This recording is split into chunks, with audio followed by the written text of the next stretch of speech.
I wills of God in the last. Matindi yan. Basahin po natin. But you shall receive power when the Holy Spirit has come upon you, and you shall be witnesses to me in Jerusalem and in all Judea and Samaria and to the end of the earth. 5 bagay na nais ng Lord na makamtan po natin sa mga huling panahon para maka-stand po tayo. Pag sinabing I will at ang Diyos ang nagsabi, God is not a man that he should lie. Pag sinabi niya na papagpalain ka ng Diyos. Kasi hindi siya tao, siya ay Diyos. Pag sinabi niya na susunod ka sa aking mga batas at kautusan at panuntunan para papagpalain kita, susunod ka lang. Diyos ang nagsabi, hindi tao. Amen? Kung titignan po natin yung I will sa Old Testament lang, may I will dyan sa tao, may I will dyan kay Satanas. Pero matindi yung I will ng Diyos. In the book of Genesis chapter 2 verse 18, ang sabi po ron, nakita ng Diyos na it is not good to a man that should be alone. Ayaw ng Diyos na ang tao po ay nalulungkot si Adan. Kaya ang sabi niya, ito yung unang I will. I will make him a helper. Na magiging katuwang niya. Kaagapay niya. Kaya nakita ng Diyos, doon nagsimula yung I will. Amen? Nakita niya na ang Diyos ay malungkot. Si Adan na kanyang nilikha. Sapagkat ang kasama niya mga hayop, mga puno. Kaya sabi niya, kailangan niya ang katuwang. Kaya yung mga may katuwang sa buhay, magsabing amen. Yan. Yung mga may sweetheart sa buhay, magsabing amen. Parang pahirap ang sweetheart ngayon dahil pahirap ang buhay. Pero huwag kayong mag-alala. Matindi rin ang demonyo. Antindi. Kasi may I will din ang demonyo eh. Gusto nyo malaman? Okay, sa book of Isaiah, chapter 14, 11 to 15. Asahin ko po sa wikang Tagalog para marinig nilang lahat sa buong mundo kung bakit si Satanas ay dinulit. Ang sabi niya, sa wikang Tagalog, mga kababayan ko, okay? And we are going to interpret this in English so that we can understand all dialects. Because our international dialects ngayon now is English, then because my audience is Filipino, because I am a Filipino, I'm going to read it in Filipino. Sa aklat ni Isaias 14, 11 hanggang 15, kung bakit si Satanas ay binulid ng Diyos. Makinig po kayong lahat. Ang iyong kahambugan ay binaba sa Sion, pati na ang tunog ng iyong mga alpa. Ang uod ay higaan sa ilalim mo, at ang mga uod ang iyong pantakip. Ano't nahulog ka mula sa langit, utala sa umaga, anak ng umaga. Paano ikaw ay lumagpak sa lupa? Ikaw na siyang nagpabagsak sa mga bansa. Ito po, si Satanas, sinabi niya. Talatang 13 ng Kabanata 14 ng Isaias. Sinabi mo sa iyong puso, ako'y aakyat sa langit. I will. Diba? Ang sabi ng demonyo, sinabi mo sa iyong puso, ako'y aakyat sa langit.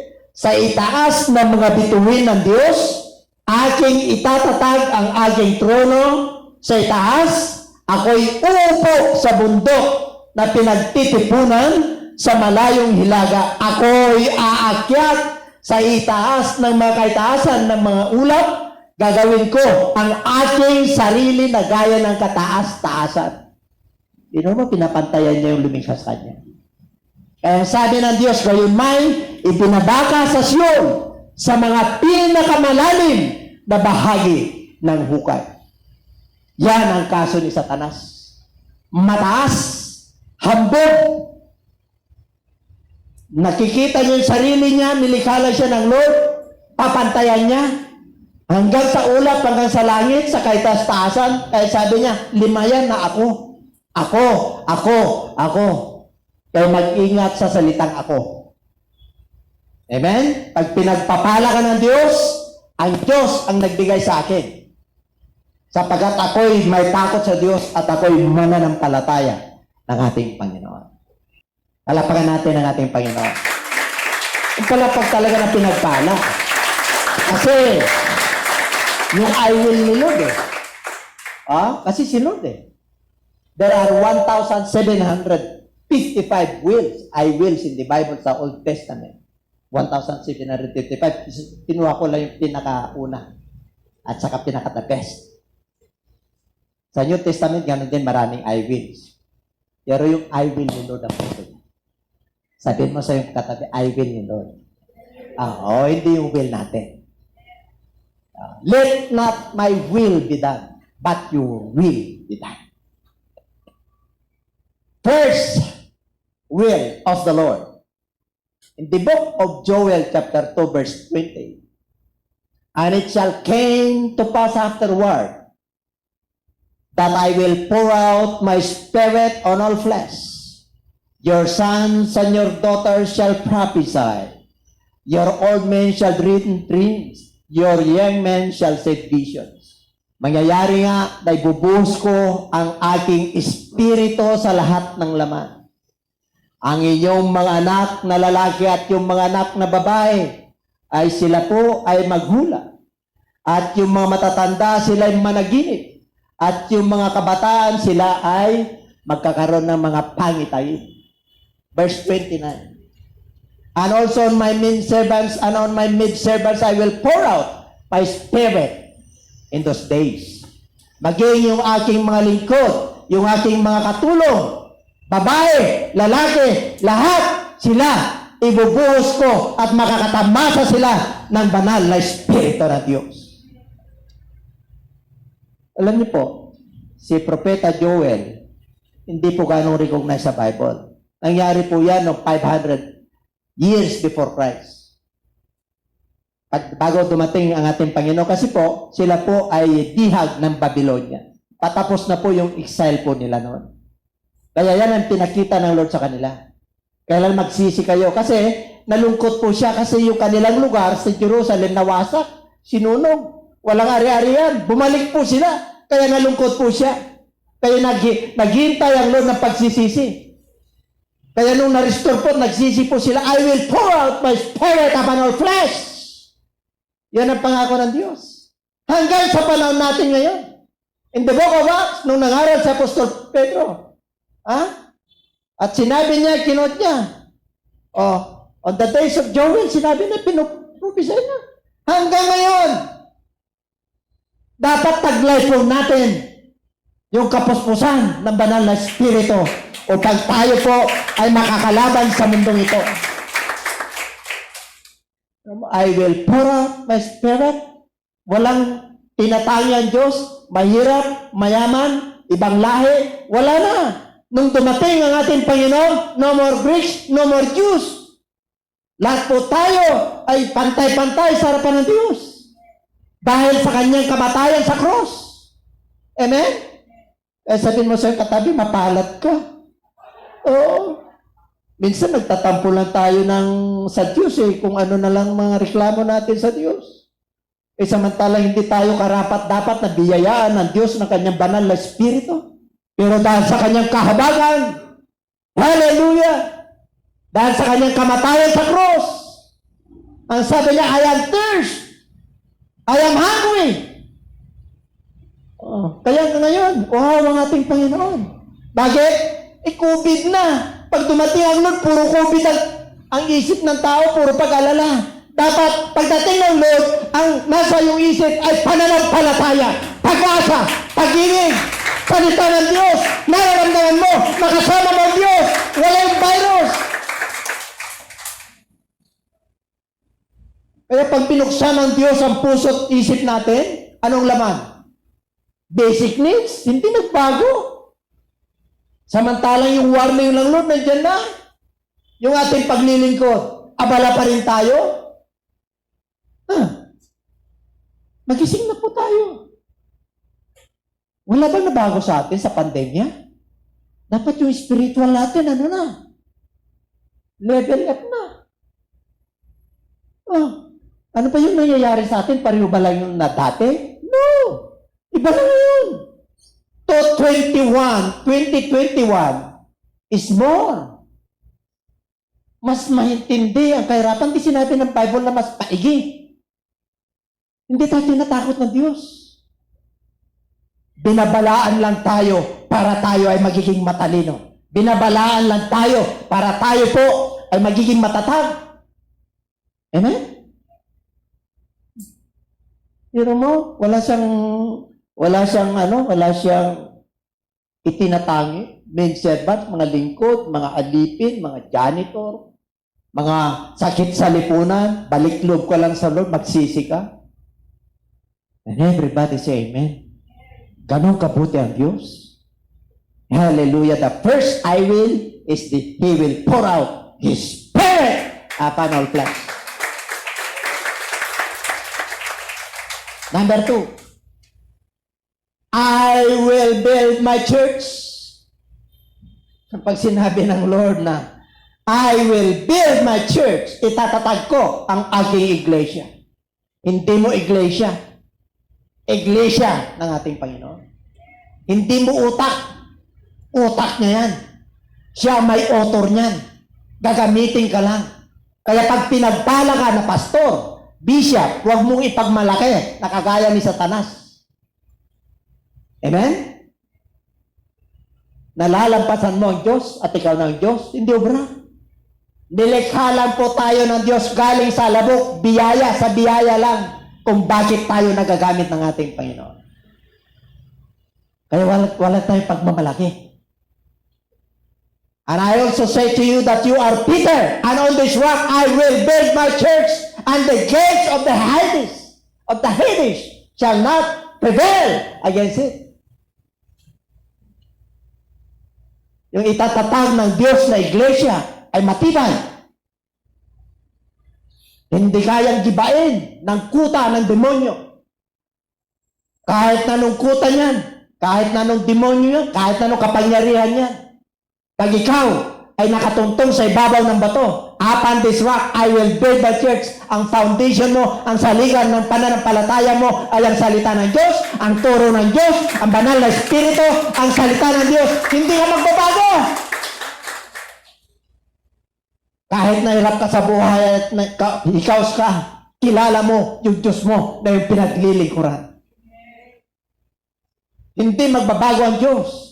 Sinabi po yan sa Hebrew chapter 13 verse 8. Jesus Christ is the same yesterday, today, and forever. Diyos siya, hindi siya nagsisinungaling. Pag sinabi niya na hindi ka na magugutom, hindi ka na mauwaw, hindi ka na mamamatay, katawang lupa mo lang mamamatay, pero yung kaluluwa mo ay buhay, natutulog lang sa takdang panahon, gigising kita. Sinabi ng Diyos, ang Diyos ang nagsabi, totoo yun. Sabihin mo sa katabi, tindi mo. My life is in you, Lord. My strength is in you, Lord. My hope is in you, Lord. And you, it's in you. And you, it's in you.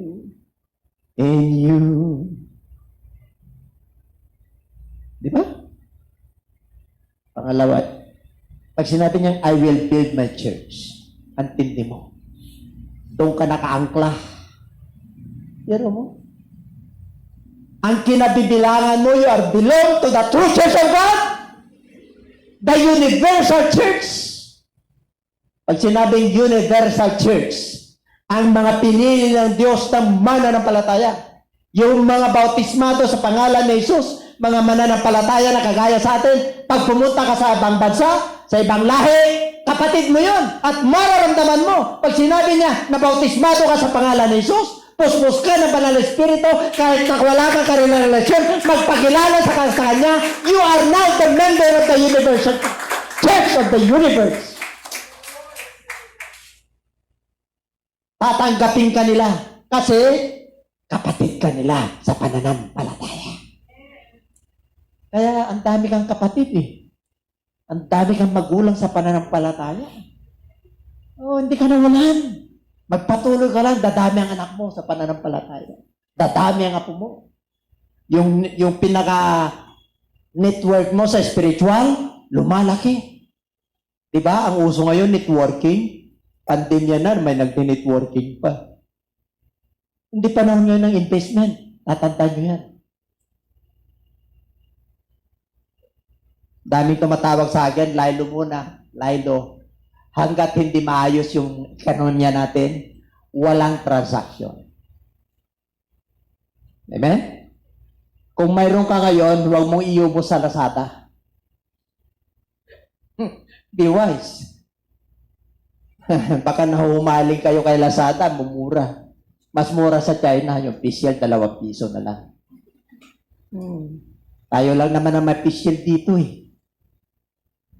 Sa ibang bansa, wala. Dapat hindi face mask to, half mask lang. Ang face mask yung buo, nakamaskara ka na. Di ba kayo?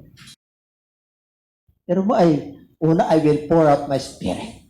Pangalawa, I will build my church. Saan ka pa? Ipumunta na mismo dito ang ating Panginoon eh. Bumaba na mismo siya eh. Nagpakilala na siya. Yung Diyos na Espiritu sa Lumang Tipan, sa Genesis chapter 1 verse 1, in the beginning God, bumaba siya sa New Testament. John chapter 1 verse 1, in the beginning was the Word, and the Word was with God, and the Word was God. All things were made by Him, and without Him was not anything made that was made. In Him was life, and the life was the light of man, and the light shined in darkness, and the darkness comprehended it not. Hindi makakapagwagi ang gawa ng kadiliman. Verse 14 in the book of John chapter 1. And the Word became flesh and dwelt among us. Si Jesus Christ yun. And we beheld His glorious only begotten Son. Only begotten of the Father. Full of grace and full of truth. Punong-puno po siya ng katotohanan. Totoo to. Hindi false to, totoo. At punong-puno po siya ng biyaya. Grabe ang Diyos na pinaglilingkuran natin. Ang Diyos na pinaglilingkuran natin ay Espiritu. Hindi po Diyos-Diyosan. Na kinukuman, ito ang gusto ko sa buhay ko, Panginoon. Hindi. Yung iba kinukuman eh. Lord, baka pwedeng ito ang gusto kong buhay ko. Hindi. Iba ang magiging buhay mo. Huwag mo utusan ng Diyos. Let God move in your lives. Let the Holy Spirit flow in your life. And everybody say amen. Kay Peter, inintras yung susi. Nung nag-resurrect ang ating Panginoon, kaya hindi tayo pinabayaan ng Diyos Nung nawala na si Peter, kanino inintras? Tayo. Nasa atin yung susi. Nasa atin. Kasi, habag lang ng Diyos kung bakit tayo nakakilala sa Kanya. Hindi basta-basta nagpapakilala ang Diyos. Kaya kung nakilala natin ang Diyos dahil sa Kanyang kahabagan, nakaukit yan sa ating mga puso at wala na pang tuturo sa atin.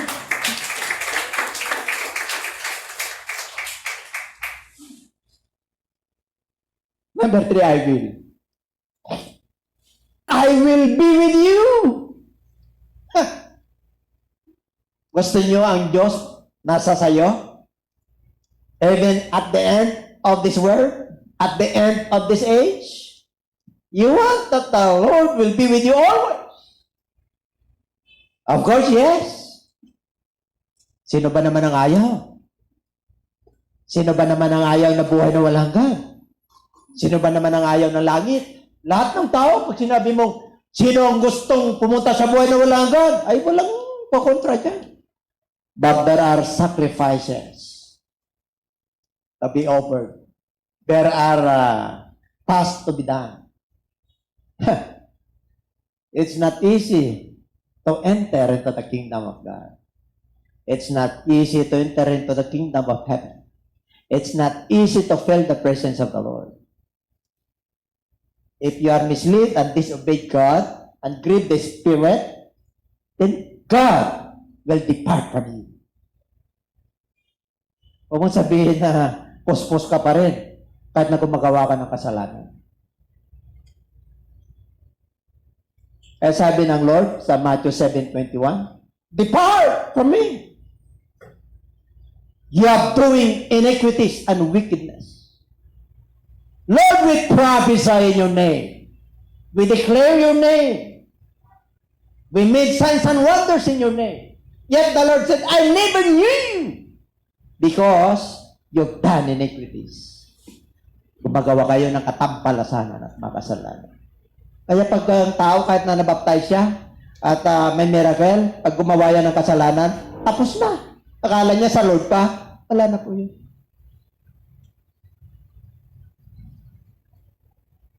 Banal ang Diyos. Ang banal na Espiritu, kaya banal na Espiritu, Holy Spirit, ay tumatahan sa mga banal. Hindi pwedeng tumahan ng banal na Espiritu sa hindi banal. Masakit. Pero totoo. Gusto natin ang walang buhay na walang hanggan? Magpakabanal ka sapagkat ang Diyos ay banal.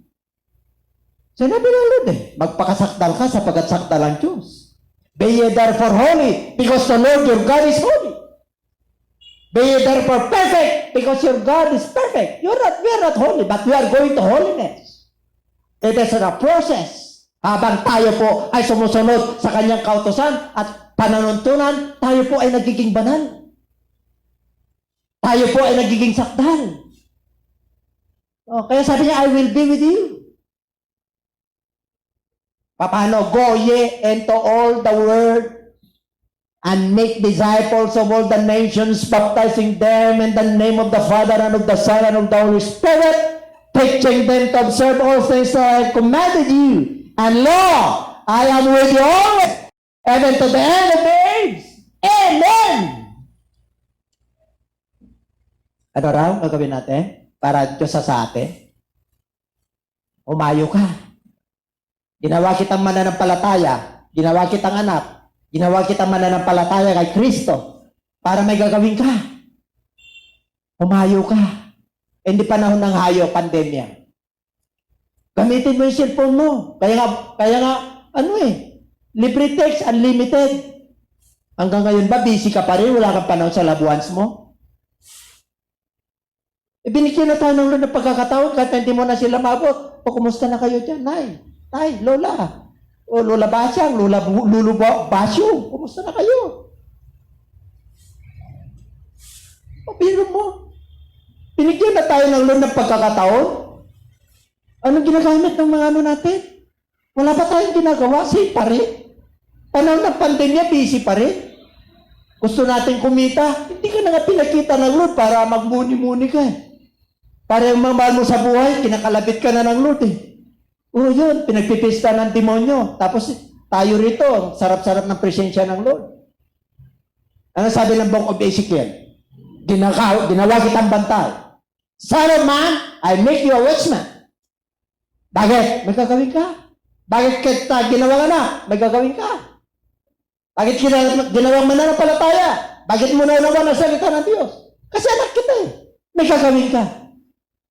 Sabihin mo sa katabi, may gagawin tayo. Biro mo, Kristiyano ka na, katabi mo lang yung lolo mo, yung mga loved ones mo. Hindi ka man lang, kumusta na po kayo riyan? Kasi may mga nangyari, mga pangyayari sa managdang panahon na hindi mo na makagustuhan. Sumama ang loob mo. Di ba? Mananampalataya ka na ngayon, pinatawad ka na ni Kristo. Di patawarin mo na rin. Ang tindi talaga ni ginawa sa akin yan, may pilat na sa akin. Di, basta patawarin mo, at least pilat nandyan. Yung iba, sugat nandun pa rin. Ano mas maganda, pilat o sugat?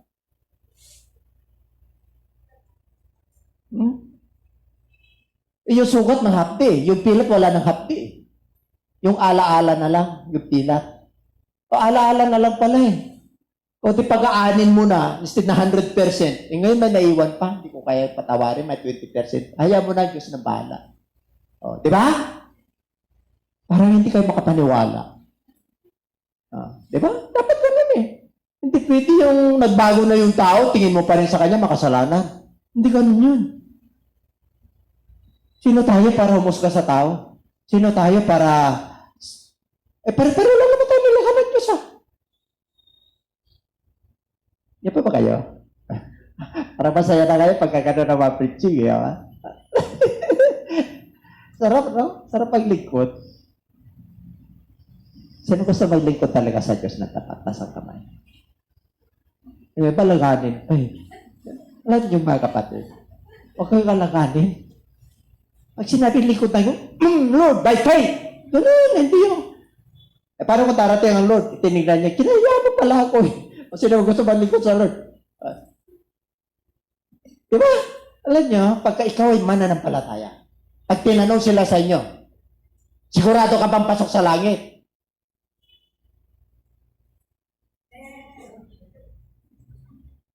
Yung iba nagdududa pa nabaptize na Jesus ni puspos pa na banal na Espiritu. Ano kaya yun? Kasi may ginagawa may ginagawa na hindi ayon sa kalooban ng Diyos, kaya alaganin. Andiyan pa ba kayo? Siyempre nakakaalam lang yung kayo at ang Diyos. Kaya pag alanganin ka, Lord, patawad po. Tulungan mo ako na mag-ayuno. This coming December, first week. Ano yung ayuno natin?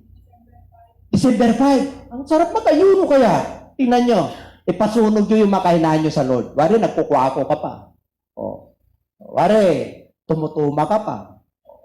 Siyempre, si Lord na nakakalam Siyempre, yung isip mo hindi pa masama. Si Lord na nakakalam nun o puso mo, hindi maganda. Si Lord na nakakalam.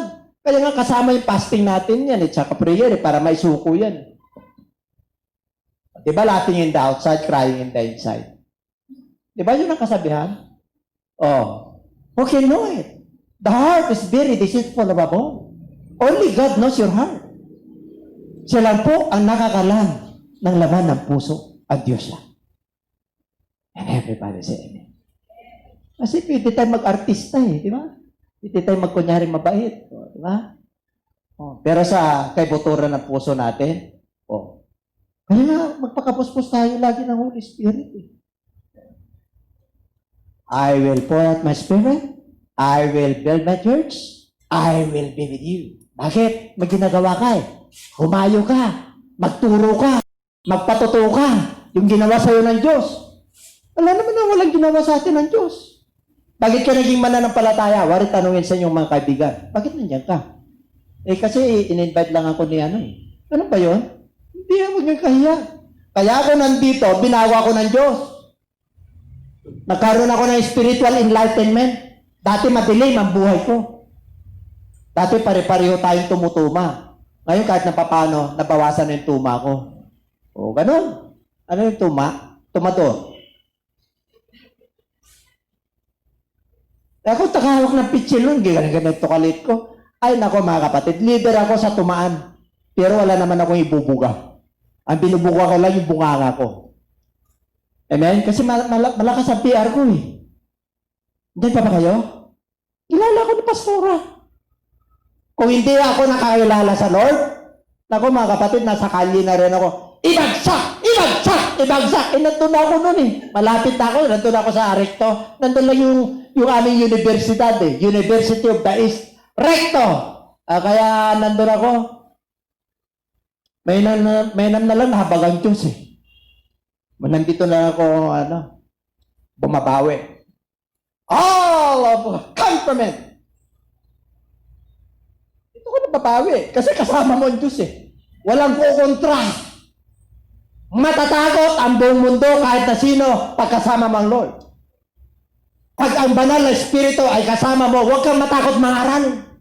Humayo ka. Ang sabi niya, humayo kayo. Gawin mo silang alagad. Gawin mo silang bansa. Magbautismo kayo. Teaching them to observe all things Turuan mo sila na sumunod sa lahat ng aking palutuntunan, mga utos na pinag-uutos ko sa inyo. And lo, I am with you always, even unto the end of this earth. Para sa samaga ng Lord, tumayo ka. Magturo ka. Magpatuto ka. Paano mo demonstrate ang Lord yung kanyang kapangyarihan sa'yo? Wala kang ginagawa. Tingnan nyo, mag-text kayo. Tawagan nyo sila. Huwag kayong mag-alala sa Lord. Ang Lord ang bahala sa inyo. Baka yung cellphone nyo, papalitan pa ng Lord eh. Magkakaroon pa kayo ng audio. Yung magkakitaan na kayo. Dati mga cellphone lang natin, yung monogram ba yun? Yung hologram? Yung mga analog. Ang unang cellphone ko na ron, analog. Ayaw ko nga mag-text noon eh, puro call. Inumaubos ng pera ko. Call ako ng call, ayaw kong magpa-text. Gusto ko, laging may boses. Ubos ang pera ko, 7 pesos lagi. Libo lagi binabayaran ko, 2,000, 3,000, 5,000. Nagpaturo na akong magpa-text kay Pastora. Turuan mo nga akong mag-text. Pero mo, sa edad kong ito, nagpapaturo pa akong mag-text. Amen? Hanggang ngayon, nagpapaturo pa akong mag-open ng laptop. Kaya mapahalat kayo eh. Sa Diyos yan eh. Lalo na pag binabahagi mo yan. Hindi ka na kailangan Hindi ka na kailangan. Punta natin, Bishop, pag-pray natin. Yun. Yan na si Bishop. Kung kailangan mo mag-pray, tawagan natin siya. Ganun lang. Ang dami dapat tayong gawin. And lo, I am with you always. Pag umayo ka, pag nangaral ka, pag nagpatuto ka. Yung buhay mo, sabihin mo sa kanila. Yung gadgets. Kahit na international na, di mo mapuntahan yung mga kamag-anak mo. Ibigay nyo lang yung preaching ko, okay na. Ano to? Gaganon sila, usigin kayo. Ayun, yan, dyan ako binago ni Lord. Jake. Ano yan? Laging naka-Amerikana yung nyo dyan. Ano ba mayroon dyan? Abay, maganda. Dapat ganun eh. Ang pagkain namin dito, spirito. Pagkain nyo dyan, puro karne. Isang araw, ma-high blood ka na dyan. Ganun kayo. Yung Amen? Huwag nyo ikahiyang salita ng Diyos. Number 4, I will come again. Pero mo, babalikan ka ng Diyos. John chapter 14, 1-3. If you believe in God, you must also believe in me. Si Jesus Christ po nagsasalita sa kanyang alagad. Kung kayo'y manalig sa Diyos, manalig naman kayo sa akin. Sapagkat ako'y aalis. Alis ako. Ipaghanda ko kayo ng silid. I will prepare a place for you. I will come again. I will come again. Babalikan ka ng ating Diyos. Tiyakin mo lang pag bumalik, nakahanda ka. Amen? Kasi anak kanya eh. There is a time of reckoning. There is a time of accountability. Anytime na babalik ang Lord, o kaya tawagin na po tayo dahil hindi natin nabutan ng rapture, kailan nakahanda ka? Let not your heart be troubled. You will be troubled eh. Kaya nga sabi ko sa inyo, pag binuksan ng Lord at tinignan yung utak at puso natin, troubled yan. You believe in God? You must also believe. In my Father's house, there are many mansions. I would have told you, I will come again. Sinasabi ko sa inyo, ako'y babalik para sa inyo. Kung saan ako, where I am, there you may be also. Ang tindi ng Diyos, no? Pag pinabalikan tayo. Amen? Palapakan natin ang Diyos. Akala ng iba pagka hindi na sila tinugon, tapat naman ako, Lord Bakit ganito? Lifestyle ko naman. Exercise ako. Ganda naman ng ko. Wala akong nararamdaman. Ako, nagano ko kay Lord. Nagmuni-muni ako. Tapos, I test my spirit. Sabi niyo, you must examine yourself. You must test the spirit that is within you. Baka mamaya, pride na yun. Diba kaya ni Satanas? Hambog. Talaga ito. Pinapantayan niya ang Diyos. Pero mo, akyat sa trono, kaya nga binulid yan. Kaya nga yung mga espiritu ng demonyo nandito sa lupa. Kaya pag wala kang Holy Spirit, papasok yan. Kaya binigyan na tayo ng Lord ng, tindi ng Diyos talaga. I will come again. Pero kung babalikan ka. Ang dami tayong mga kapalpakan sa buhay. Pinaghanda na tayo ng Lord. Pero mo, pinaghanda ka ng bahay. Ang Diyos ang nagregalo. Ano sa palagay niyo? The best of the best. Diyos yun eh. Full satisfaction. Kompleto ang buhay mo. Kompleto ang kagalakan mo. Ang kaluluwa mo, damang-dama mo. Ang kalungkutan, kinukomfort ka sa pamagitan ng banal na Espiritu. Sa pamagitan ng kanyang mga salita, nagkakaroon tayo ng pag-asa. Kakaroon tayo ng kalakasan at kagalakan sa ating mga buhay. Bukod doon, hirap na hirap ka sa buhay. Pero pinaghahandang ka ng Diyos ng silid. Ang King James Version, I will prepare a mansion for you. Mansion? Ano sa palagay yung pag sinabi niya, oy, may mansion si Brother Oscar ah. O, ano sa palagay niyo yung mansion niya? Bahay kubo. Pag sinabing mansion, alam mo na yun. Malaki.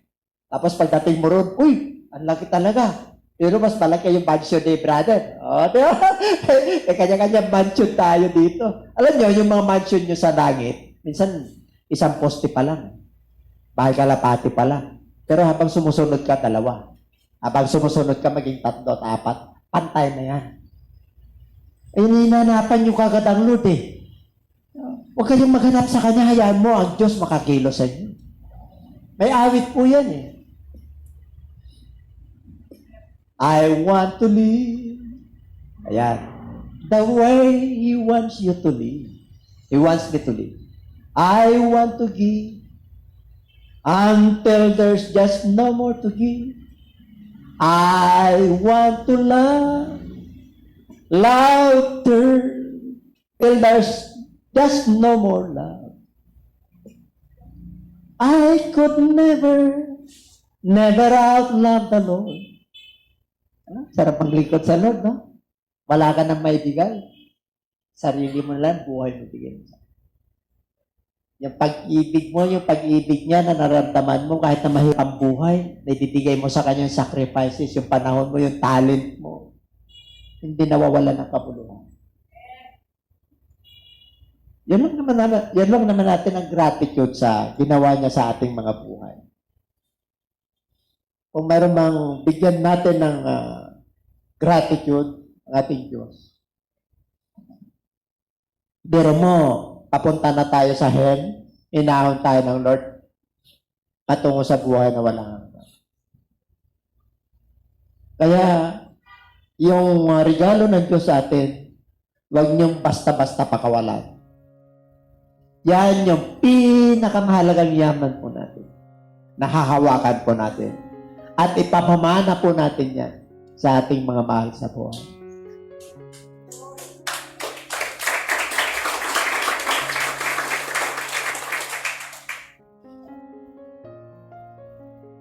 Itong matindi.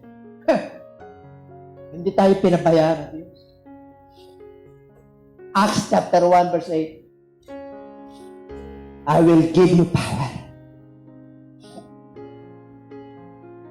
I will give you power after that the Holy Ghost come upon you. Kapangyarihan ng Diyos ay sasayo pag tinanggap mo ang banal na Espiritu.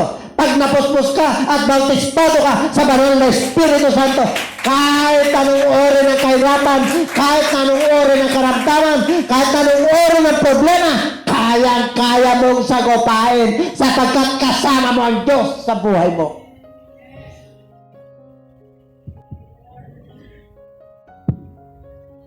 Sinabing, I will give you power. Diyos ang nagbigay sa iyo. Hindi ang demonyo, hindi ang sarili mo.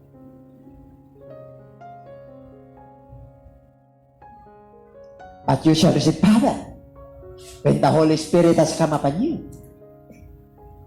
Pag magwi-witness ka,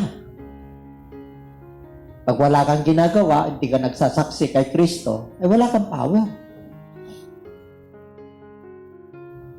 Amen? How could God demonstrate His power to you if you don't witness? Kung hindi ka sumasaksi sa mga ginawa ni Kristo sa iyo, kung hindi ka humahayo, kung hindi ka nangangaral, kung hindi ka nagtuturo, kung hindi ka nagtitestify, ano yung testify?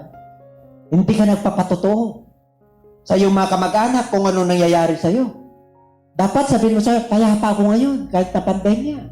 Kahit na mahirap ang buhay, hindi ako nawawala ng pag-asa. Ipagmalaki mo yung iyong pananampalataya. Ipagmalaki mo yung pagkakilala mo kay Kristo.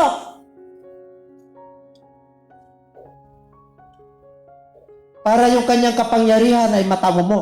Kapangyarihan na magpayaman, I will give you power to acquire wealth. Deuteronomy chapter 8 verse 18. Pangako ng Diyos yan. Pag may kapangyarihan ng Diyos at sumusunod sa iyo, I will give you wisdom and knowledge and understanding. Pag nakakasunod ka sa Diyos, pangako ng Diyos yan. I will bless you and I will bless your children's children. Hanggang sa kapo-apuhan mo, papagpalain ng Diyos. Iingatan sila ng Diyos sapagkat pangako ng Diyos yan. Sinabi niya na I will give you power. The power of God, the power to witness, the power to cast out demons. Pero mo makakapagpalayas pa ng demonyo? Sino ka para makapagpalayas ng demonyo? Okay lang, pumunta ka pa sa bundok para kumuha ng agimat. Di ba? Walang agimat kayo, talaga kapangyarihan niya. Hindi ka na kailan mag-ura-orasyon pa at manghula-hula pa. Sumunod ka na lang kung ano sinabi ng Diyos. May magbabanta sa buhay mo, unahan na sila ng Diyos. Kang mag-alala.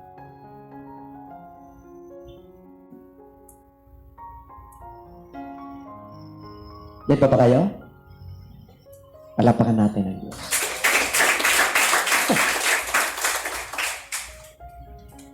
But you shall receive power after that the Holy Spirit come upon you, and ye shall be my witnesses. Saan? Jerusalem. Where is your Jerusalem? To your family. To your loved ones. Where is your Judea? Your Judea is your relatives, your neighbors, your friends, and your associates. Where is your Samaria? Your friends, ngayon mo lang nakilala. And the other part of the earth. Pag ikaw ay pumunta ng abroad, huwag mo ikahiya ang Diyos na pinaglilingkuran. Then God will give you power. And everybody say amen.